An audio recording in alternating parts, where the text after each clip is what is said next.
Setembro de 1978. Um Boeing 727 despenca do céu. Calma, benzinho, calma! Mãe, te amo!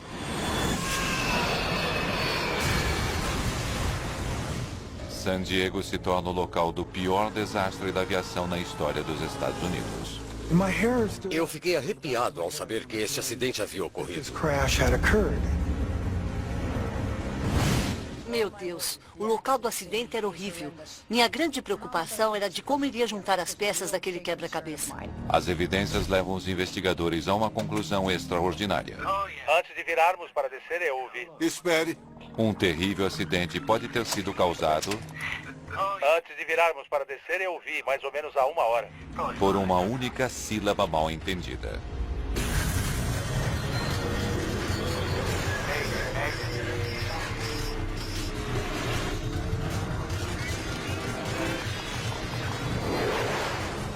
Mayday, desastres aéreos. Esta é uma história real baseada em relatórios oficiais e relatos de testemunhas. Colisão em San Diego. O voo 182 da Pacific Southwest Airlines faz uma viagem no início da manhã pela costa da Califórnia, 25 de setembro de 1978. de Sacramento a San Diego. O copiloto Bob Fox está no comando. Abordagem PSA 182 saindo de 95 descendo para 7.000. Aeroporto à vista. Veterano há 9 anos com a PSA, ele está prestes a se tornar um comandante. Jim McFerron, o comandante, está com a companhia aérea há 17 anos. Conhecido como um piloto nato, ele é altamente considerado por seus colegas. Este é o segundo voo do dia para ambos.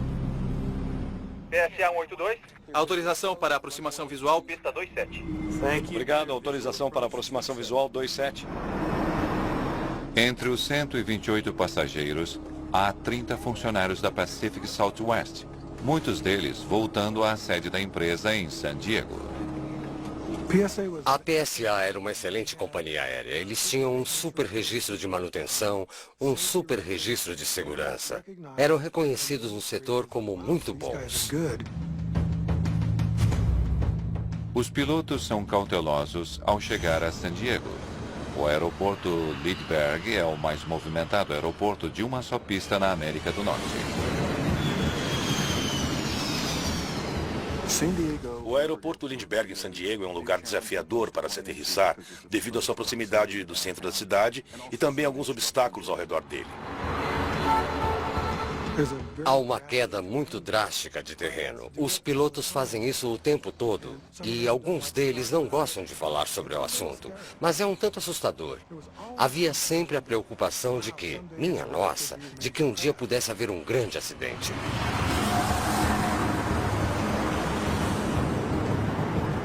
Vários outros aeroportos nas proximidades são movimentados, com aviões comerciais, militares e particulares.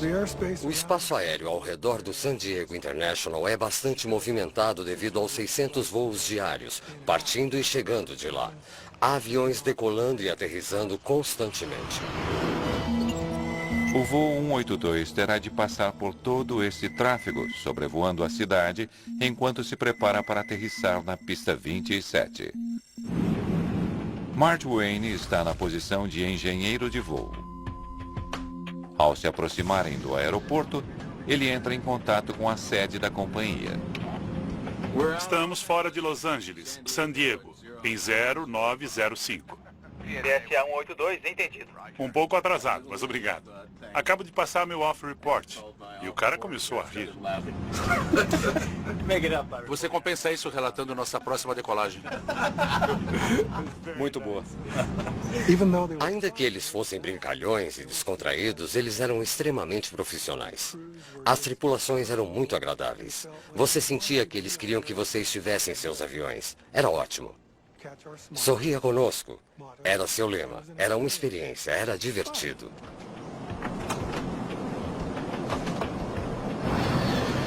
O voo 182 até o aeroporto Lindbergh está sendo orientado por um controlador de abordagem em um local 15 quilômetros ao norte do aeroporto.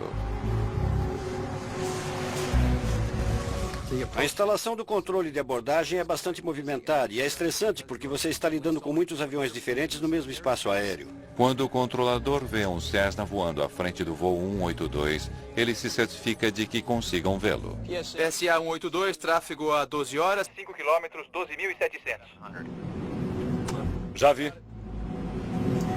Tráfego identificado. Eles receberam informação do tráfego e confirmaram tê-lo visto. Muito bem, senhor. Manter separação visual. Entrar em contato com... Com a torre de Lindbergh 133.3. Tenha um bom dia. Tudo bem. Separação visual significa que o piloto vê uma outra aeronave e confirma isso. Já vi.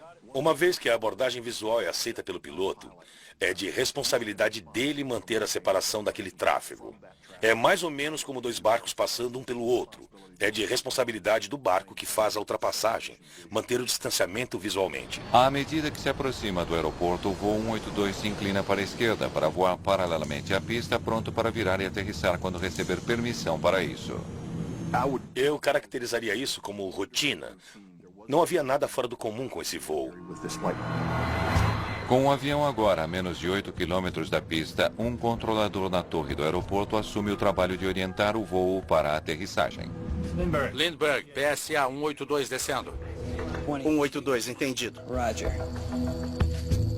Dentro da área de tráfego do aeroporto, daquele raio de 5 milhas, os aviões que chegam ao aeroporto e decolam dali são orientados por aquele controlador. O controlador da torre está fazendo um malabarismo para orientar os vários aviões além do 727 da PSA. PSA 182, tráfego às 12 horas. 1 milha, um Cessna. Como só tem uma pista em Lindbergh, isso requer um certo distanciamento orientado pelo controle de tráfego aéreo devido à diferença de velocidade das aeronaves. PSA 182, autorização para aterrissagem. 182, autorização para aterrissagem. Os jatos têm uma velocidade de aproximação maior do que a do Cessna, por isso é preciso dar um espaço maior. São 9 da manhã. Muitos dos passageiros do voo 182 planejam um dia cheio de trabalho em San Diego.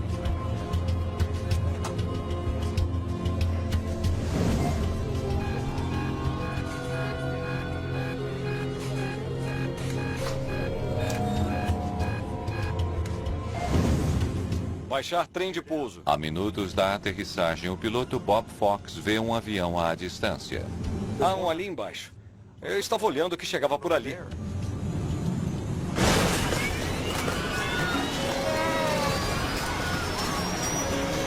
Calma, benzinho. Calma. Um fotógrafo profissional vê por acaso o voo 182 em chamas. O que aconteceu? A coisa tá feia. Fomos atingidos, cara. Torre. Estamos caindo. Aqui é a PSA. Entendido. Vou chamar a emergência.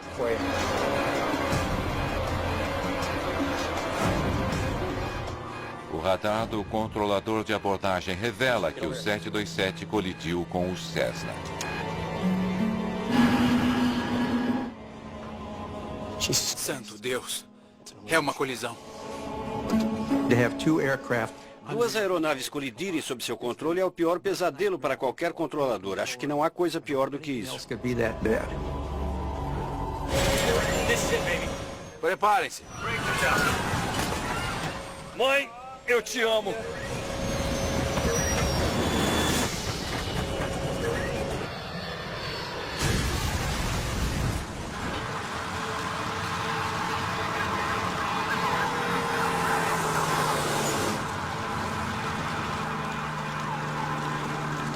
De repente, ele veio direto e rompeu em chamas. Foi terrível.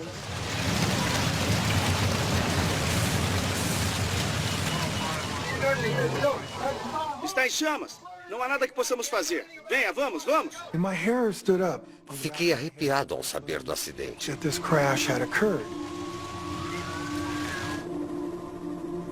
Aquele enorme cogumelo de fumaça e fogo podia ser visto por milhares de pessoas. 2 aviões colidiram e despencaram do céu sobre San Diego. A cidade está em estado de choque. Entretanto, a verdadeira escala da tragédia está apenas começando a surgir.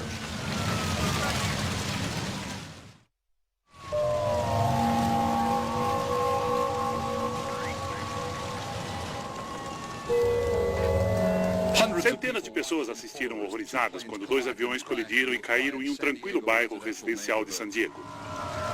Esta é a maior catástrofe já ocorrida no condado de San Diego. Uma testemunha relatou ter visto corpos caindo sobre um carro. 2 corpos caíram do avião da PSA. Um atingiu o para-brisa de um carro e matou a mãe. Outro atingiu a lateral do carro e matou o bebê dela de 4 meses. A polícia chegou e cobriu os corpos. Não havia mais nada a fazer. Teme-se que todos a bordo dos 2 aviões estejam mortos. O avião da PSA caiu nas ruas do White Nile.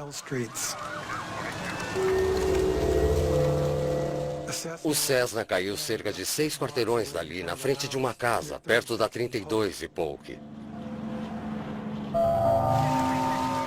22 casas são destruídas.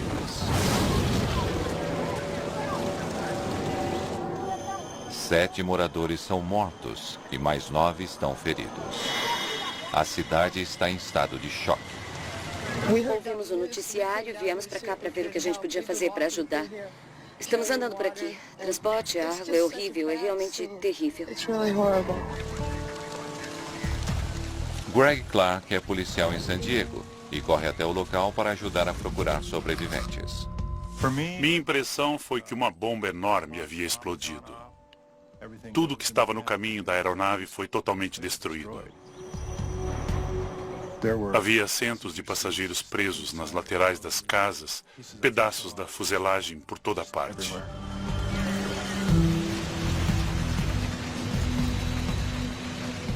Não dava para imaginar que alguém pudesse ter sobrevivido. 2 horas depois do acidente, a investigadora do NTSB, Wally Funk, chega de Los Angeles. Como eu era investigadora-chefe naquele dia especial, recebi uma ligação do oficial de plantão da FAA informando que havia ocorrido uma colisão em San Diego. Meu Deus, o local do acidente era horrível. Primeiro, o Departamento de Polícia de San Diego me acompanhou e me apresentou ao chefe dos bombeiros, porque eram eles os responsáveis pelo controle dos destroços. Algum sobrevivente?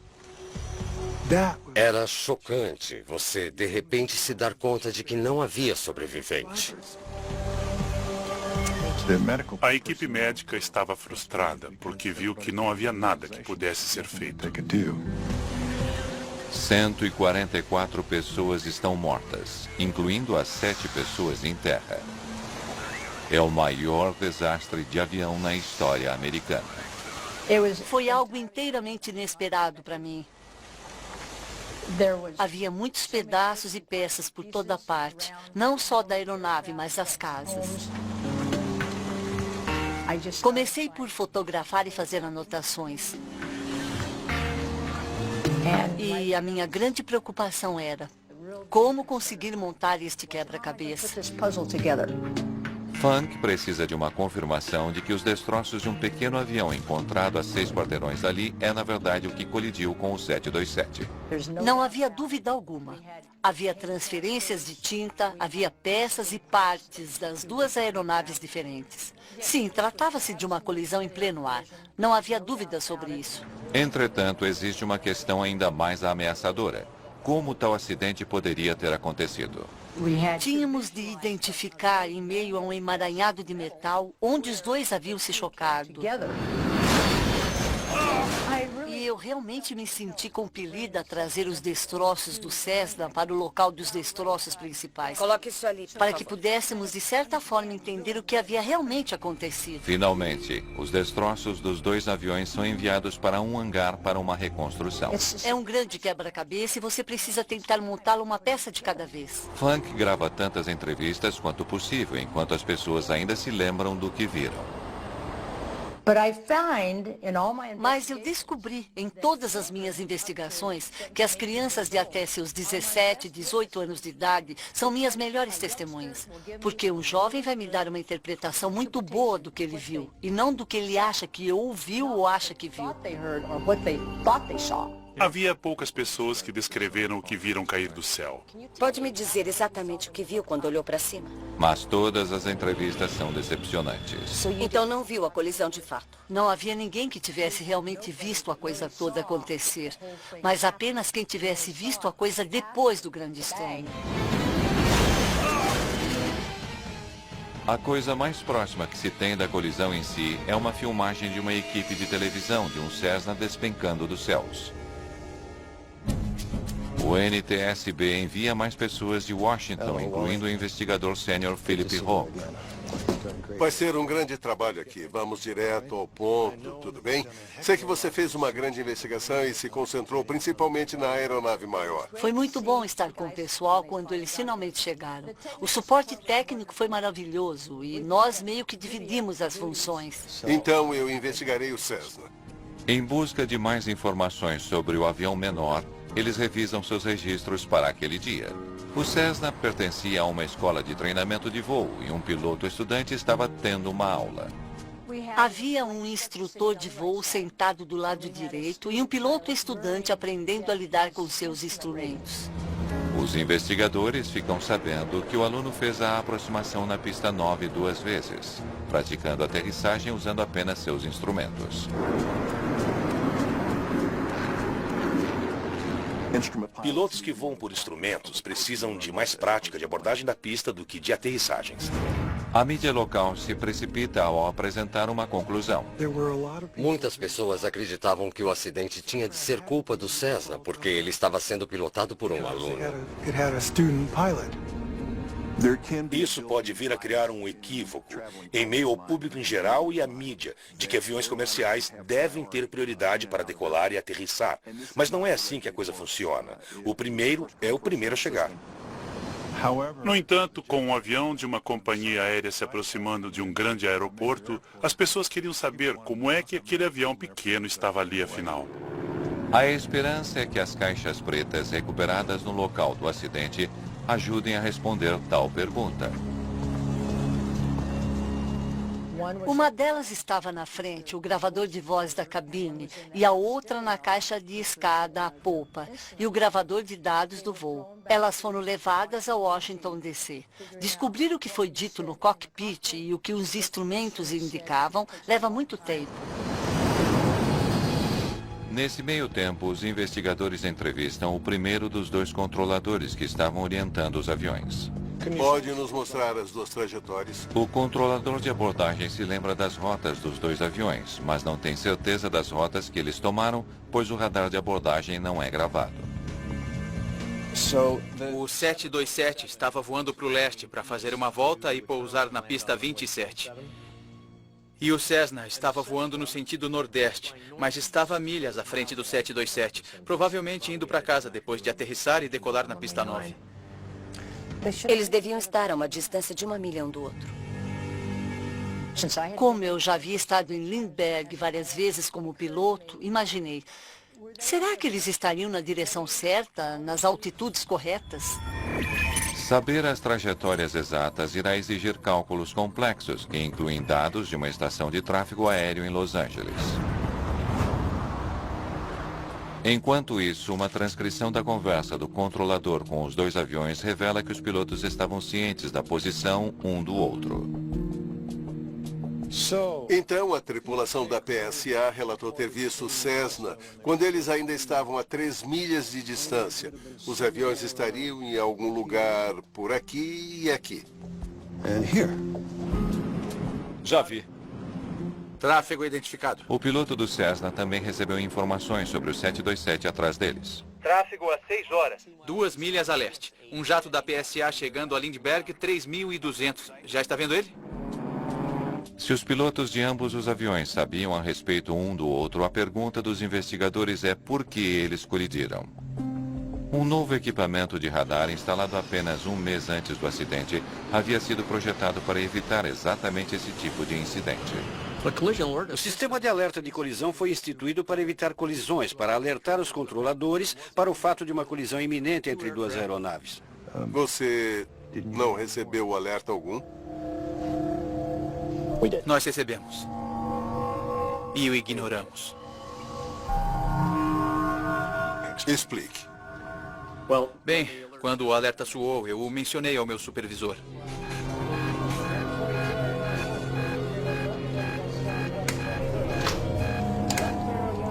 É o alarme de novo. Conversei com os dois aviões. O PSA-182 confirmou localização visual do Cessna. Não precisamos entrar em contato com os pilotos se eles estiverem voando conforme regras visuais. Sem mencionar que recebemos cerca de 13 alarmes por dia. Ele conversou com o seu superior, contou a ele sobre o alerta, mas como recebiam muitos alarmes falsos, eles simplesmente o ignoraram. Os controladores decidiram não agir em função do alerta. Entretanto, eles ainda entram em contato com o Cessna e repetem uma mensagem anterior. Tráfego em sua vizinhança. Jato da PSA tem você à vista. Ele está descendo para Lindbergh. Pode-se quase dizer que foi uma chamada de gentileza do controlador para o Cessna. Entretanto, naquele exato momento... Veja isso. Os aviões colidem. Eu acho que eles deveriam ter observado esses dois aviões um pouco mais de perto. Acho que eles se portaram com muita indiferença a respeito. Investigadores entrevistam o controlador da torre de Lindbergh, tentando entender por que ele também não conseguiu avisar os dois aviões sobre uma colisão iminente. Eles descobrem que ele monitorava o tráfego com um radar menos sofisticado. Na época, o controlador da torre não tinha o sistema de alerta de colisão. Quando o controlador viu os aviões a uma distância de 1,5 km, ele fez contato e alertou o 727. PSA-182. Tráfego às 12 horas, 1 milha. Cessna. Acho que Passamos por ele, à nossa direita. sim. Se o piloto diz passamos por ele à nossa direita, isto implica que ele continua mantendo o distanciamento visual.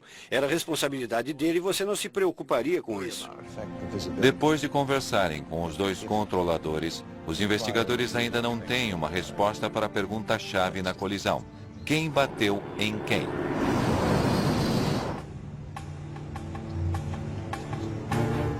Vamos ver a próxima transparência, por favor, e ver aonde isso nos leva. Quando eles finalmente calculam a posição dos dois aviões pelo radar, a resposta fica clara. Foi aqui que o 727 acertou o Cessna por trás.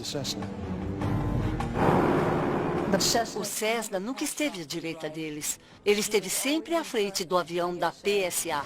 A aeronave de 91 toneladas, voando a quase 300 km por hora, simplesmente destruiu o Cessna, que é muito mais lento e mais leve. A trajetória do radar revela outro detalhe importante. Pouco antes do impacto, o Cessna se moveu para a direita, ficando no caminho do 727. Por que a mudança de posição? A trajetória dos dois aviões era tal que se o Cessna não tivesse mudado de posição, os aviões não teriam colidido. Uma detalhada verificação do registro de voo de treinamento do Cessna revela uma possível razão para a mudança de direção. Ele estava usando o chamado Training Hood. O piloto do Cessna estava usando um Training Hood, que é um dispositivo usado durante o treinamento de voo por instrumentos. Um piloto em fase de treinamento por instrumentos deve aprender a pilotar se valendo exclusivamente dos instrumentos. Por isso, em dias de tempo bom, deve haver algum meio de bloquear o horizonte natural do lado de fora. Era uma espécie de capuz preto que vinha até aqui, cobrindo seu rosto e que não lhe permitia ver o lado de fora. Funk se pergunta se o capuz poderia tê-lo feito sair do curso no pior momento possível. O Cessna foi instruído a ficar em uma posição de 70 graus. Cessna 7711 Golf San Diego, direção a 070. Os pilotos aprendem a explorar seus instrumentos para manter a sua posição. De vez em quando você vê desvios de rotas porque um piloto aprendiz não consegue utilizar os seus instrumentos com a rapidez necessária. Mas mesmo se isso tivesse levado o Cessna a um desvio... Isso não explica porque a tripulação da PSA não conseguiu ver o Cessna. Já vi. Tráfego identificado. Como é possível que a tripulação veterana de um 727 não tenha visto um avião que voava diretamente na frente dela? Os Os investigadores agora percebem que eles podem nunca vir a descobrir por que o piloto do Cessna mudou sua posição, colocando-se no mesmo caminho de voo de um 727. Por que o piloto do Cessna não permaneceu em seu rumo estabelecido? Eu não tenho resposta para essa pergunta. Mas é importante saber que a mudança de direção não foi tão grave, a ponto do controlador de tráfego aéreo chamar para dar a direção. Portanto, sem dúvida, ele mudou de posição de acordo com o radar, mas o significado disso é um tanto questionável. O que não é questionável é que era de responsabilidade da tripulação do 727 evitar o Cessna.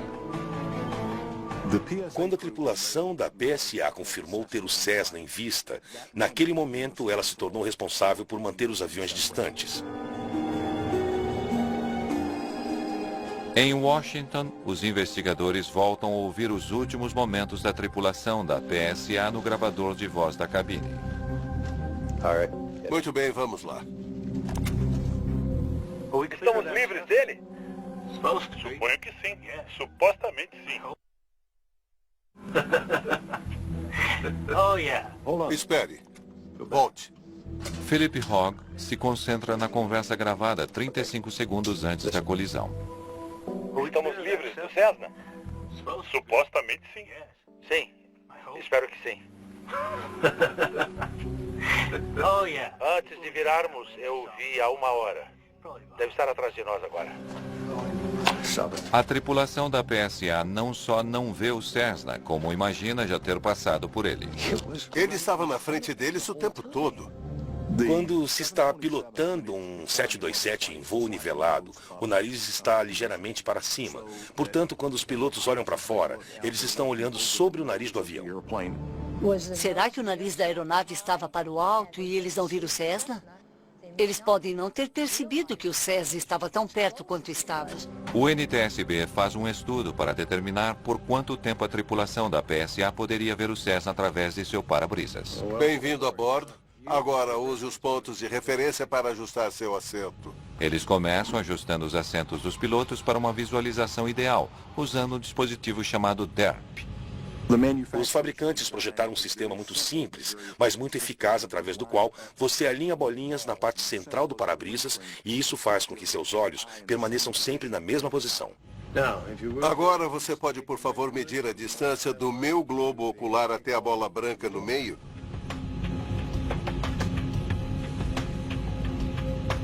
Certo, agora do globo ocular até o chão, por favor.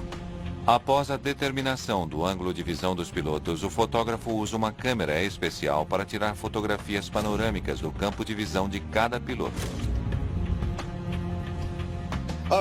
Muito bem, vamos ver o que os pilotos conseguem ver. Coloque a visualização. Ele começa com o ângulo de visão do comandante. Faixas de radar fornecem ângulo do rumo, arfada e inclinação lateral do Cessna. E eles colocam esses dados sobre as fotografias em intervalos de 10 segundos.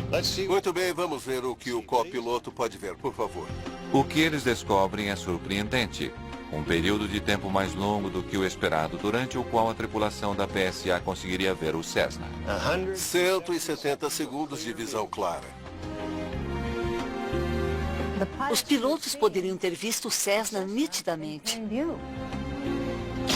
Como pode não ver um avião que está bem à sua frente? Alguma coisa caindo, ela não diz o que, mas tudo bem. Tudo bem, eu vou verificar. Investigadores se perguntam se os relatos de testemunhas podem esclarecer parte do mistério. Eles descobrem que alguma coisa no ar pode ter confundido os pilotos. Tínhamos coletado relatos de 220 testemunhas. 16 desses relatos eram de pessoas que diziam acreditar ter visto outra aeronave na área.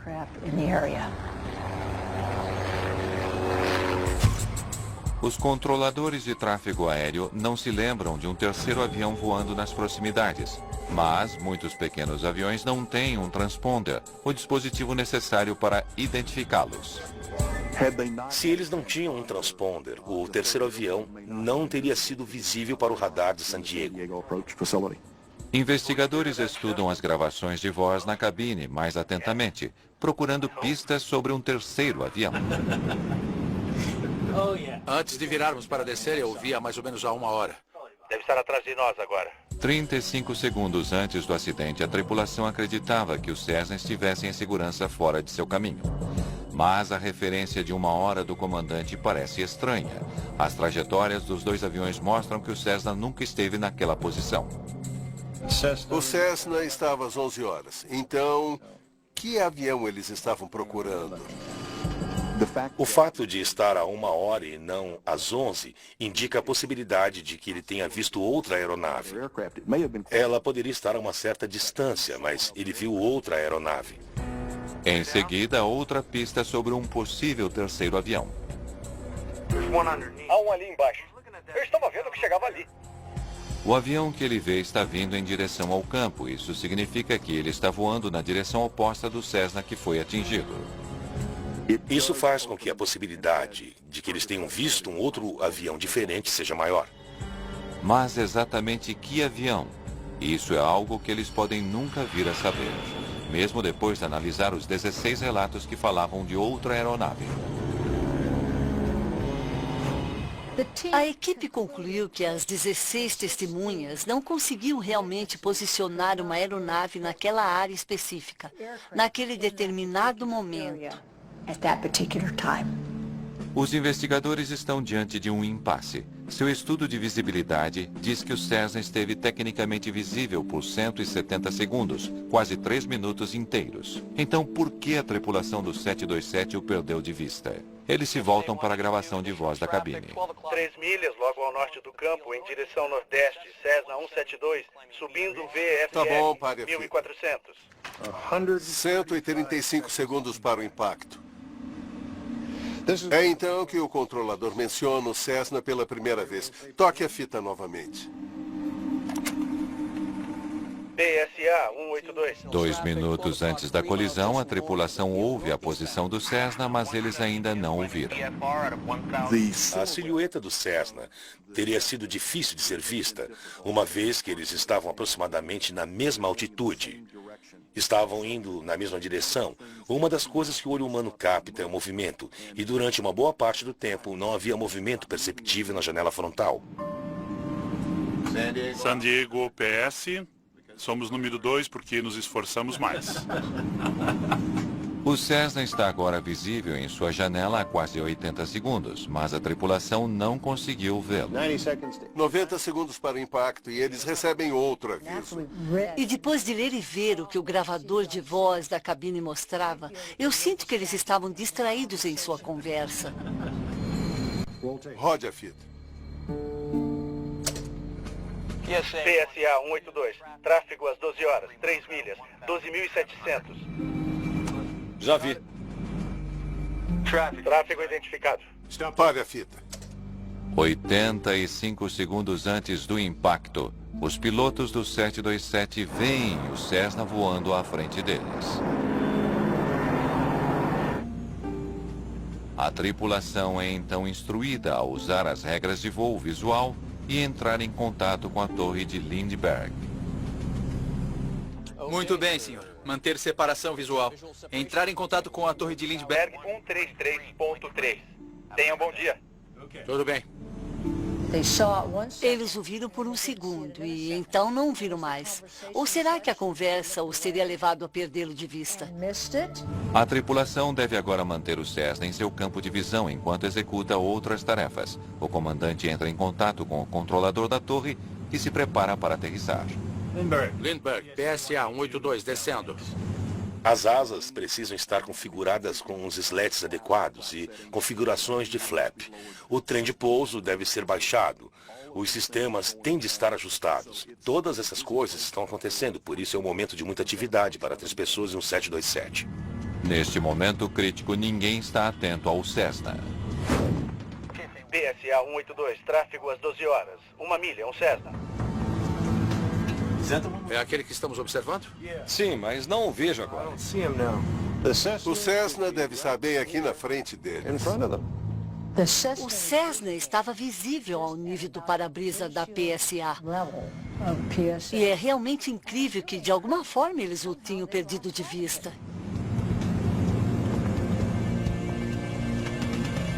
Muito bem. Me mostre como normalmente você ajusta seu assento, por favor. Mas quando os investigadores descobrem mais sobre como os pilotos da PSA ajustam seus assentos, eles começam a entender como a tripulação pode ter perdido o Cessna de vista. Você não usa os seus pontos de referência? Não é um requisito utilizar a posição de referência de visão projetada pelo fabricante. Os investigadores descobrem que muitos pilotos ajustam seus assentos para seus padrões pessoais. Os pilotos são diferentes e aprendem rapidamente a ajustar os assentos na posição que seja confortável. Alguns pilotos gostam de se sentar mais baixo para que possam ver melhor seus instrumentos. A partir desta nova posição de assento, a localização do Cessna é recalculada. Os resultados mostram uma diferença importante entre as duas configurações. Com a nova configuração, a tripulação teria tido o Cessna em vista por apenas 5 a 10 segundos, e não por alguns minutos. 5 segundos, isso é tudo. O Cessna estava abaixo do nariz ou da referência que os pilotos poderiam ver. Se eles tivessem movido a cabeça, o Cessna ainda estaria visível. Caso contrário, ele estaria abaixo da visão. Tá bom, vamos brincar de encontrar o Cessna. Mas mesmo supondo que a tripulação tivesse se inclinado para a frente, os investigadores agora percebem que eles teriam de enfrentar outros problemas para enxergar o Cessna. Ele está quase camuflado. Eles se tornam cada vez mais difíceis de ver. O terreno torna isso ainda pior porque há telhados brancos, há telhados escuros, há estradas, lagos, há árvores. Portanto, a paisagem muda e a aeronave está se movendo, passando através dessa paisagem. É aquele que estamos observando? Sim, mas eu não o vejo agora. Agora o Cessna está voando muito perto do 727 para que seja visto sem que eles se inclinem para a frente. Além disso, ele está contra uma paisagem que faz com que seja difícil distingui-lo. PSA 182. Autorização para aterrissagem. 182, autorização para aterrissagem. Uma colisão é agora iminente e os 6 homens que podem impedi-la não têm consciência disso. O piloto do Cessna não está vendo o que há do lado de fora de sua janela. Seu instrutor foi incapaz de perceber que o avião estava fora de curso. Para a tripulação do 727, o Cessna está em seu ponto cego. Entretanto, os 2 controladores assumem que a tripulação consegue ver o Cessna e irá evitá-lo. Há somente uma coisa que pode impedir que este acidente aconteça e 144 vidas dependem disso. O comandante da PSA deveria ter dito para a torre: eu não vejo mais. O comandante McFerron irá falar com a torre sobre o Cessna. Porém, um mal-entendido sobre uma única palavra será mortal. Os 2 aviões estão a 70 segundos de uma colisão sobre San Diego. PSA 182, tráfego às 12 horas, 1 milha. É um Cessna. Flap 5. É aquele que estamos procurando? Sim, mas eu não o vejo agora. O destino do voo 182 depende agora de o comandante comunicar isso claramente à torre. Ele estava lá 1 minuto atrás. Mas o comandante não é claro. 182, entendido. E o controlador insiste em que eles continuam vendo o Cessna. Quando a tripulação da PSA perdeu o contato visual, eles tinham a responsabilidade de informar o controlador de tráfego aéreo que não viam mais o Cessna. Ainda incerto sobre a localização do Cessna, o comandante tenta mais uma vez explicar sua situação para a torre. Acho que passamos por ele à nossa direita. O comentário feito pelo comandante indica que não tem certeza de que não o vem naquele momento. O controlador poderia forçar o voo da PSA ou o Cessna a mudar de rumo, mas ele não faz nada a respeito. É muito difícil determinar o que aquela troca de informações entre o controlador e a PSA significou para cada um dos pilotos. O comandante fez o comentário. Acho que passamos por ele à nossa direita. O acho indicava que ele não estava 100% certo, mas o controlador de tráfego aéreo ouviu aquilo como uma afirmação e respondeu. Sim. O que aquilo significou para a tripulação da PSA, não sei se um dia saberemos. Estava aqui há 1 minuto. Sim. Mas a situação estava boa para eles, o suficiente para que eles continuassem a abordagem. E para o controlador de tráfego aéreo, a situação estava boa o suficiente para que ele não fizesse qualquer nova observação a respeito. Muito bem, temos... Os investigadores querem saber por que o controlador não tomou nenhuma atitude. Eles compararam então duas gravações separadas da conversa entre o comandante e o controlador. Tá bom, Chris. Vamos ouvir o cockpit primeiro. Acho que passamos por ele à nossa direita. Passamos. Acho que ouvi passamos antes. Verifique, por favor. Acho que passamos por ele à nossa direita. Ele continua dizendo passamos. Vamos comparar com o que diz a torre, porque eu acho que ouvi passando. Acho que passamos por ele à nossa direita. Passando? Eu estava certo. Soava como passando. Devido à estática de rádio, o controlador ouviu a palavra passando e não passamos. E a diferença pode ter selado o destino do voo 182. Passando. Uma grande diferença. As gravações revelam que, enquanto o piloto do voo 182 da PSA dizia uma coisa, o controlador da torre de Lindbergh ouvia outra. Acho que ele está passando à nossa direita. Sim. Agora os investigadores entendem por que o controlador não tomou nenhuma atitude. Se ele tivesse ouvido as palavras "passamos por ele à nossa direita", ele teria visto em seu radar que o piloto estava errado e que o 727 não tinha, na verdade, passado o Cessna. Mas o controlador de tráfego aéreo o viu. Ele está passando pela nossa direita, o que indicava que eles ainda tinham contato visual. Ele acreditaria que o piloto estava mantendo o distanciamento. Era responsabilidade dele e o controlador não se preocuparia. Na primavera de 1979, os investigadores finalmente concluem de quem é a culpa.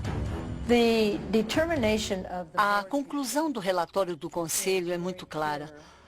A tripulação, obviamente, não viu a aeronave, o Cessna, a tempo de desviar dele e evitar um acidente catastrófico. A tripulação da PSA, ao perder contato visual, tinha a responsabilidade de informar o controlador que não via mais o Cessna, e isso eles não fizeram. O piloto do Cessna também é mencionado como um fator do acidente por ter mudado de rumo sem notificar a torre.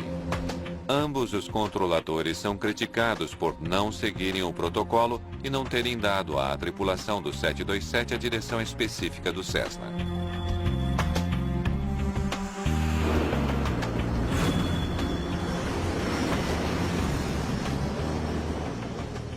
Ao pensar no que aconteceu, o sentimento é de enorme tristeza. Sabemos que acidentes acontecem, mas aquele foi um acidente que poderia ter sido evitado e não foi.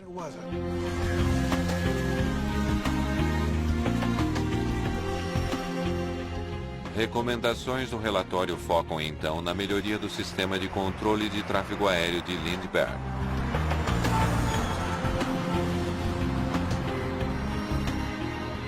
Depois do acidente, eles mudaram os procedimentos e criaram uma área de controle no terminal. Houve uma grande restrição sobre o tipo de tráfego e altitudes. Portanto, muitas e grandes restrições foram implementadas a fim de tornar a operação mais segura em Lindbergh depois deste acidente.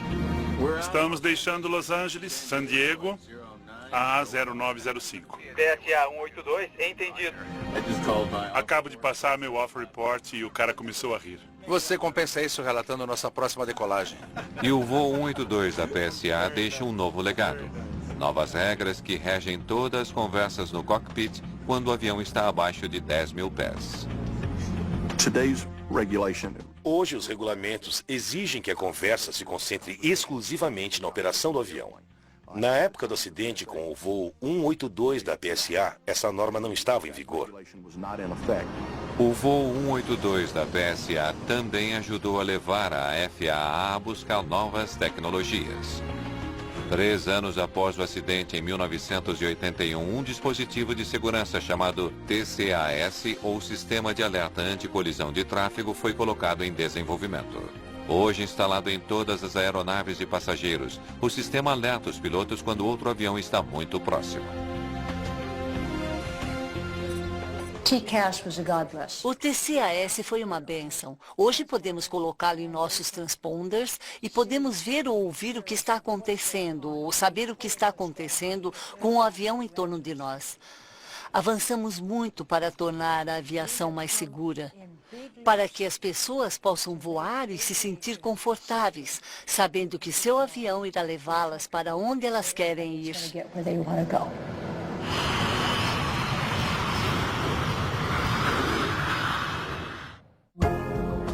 Versão Marshmallow São Paulo.